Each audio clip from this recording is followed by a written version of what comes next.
Hey guys, welcome to Math Genius Marlica Sport Game. Nandito po ako ngayon po sa Vista Verde. Dito po ito sa Caloocan City. Sobrang dami po ngayon guys ng mga kabataan. Sila po ay naglalaro po dito. Kaya po napunta ako dito kasi nagpapalaro din po ako ng Math Genius Marlica. Tara guys, tingnan natin guys yung palaro ko ng Math Genius Marlica.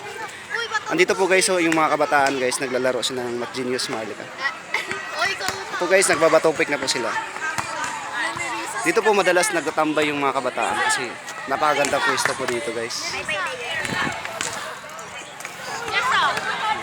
Napakaganda dito guys kasi malapit sa highway.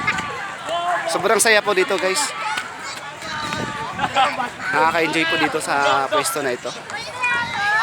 Balik tayo ulit guys sa palaro kong Math Genius Marlica. Talagang nagugustuhan guys ng mga kabataan yung palaro ko. Kasi bukod sa matematika po ito, magiging motivation po ito guys sa larangan ng matematika nila. Nakakadagdag po ito ng talino sa larangan ng matematika. Tingnan natin guys kung sinong mananalo sa kanila. Yung huling kumuha ng Jolene, siya po tatangaling panalo. Kailangan dito ng talino at diskarte.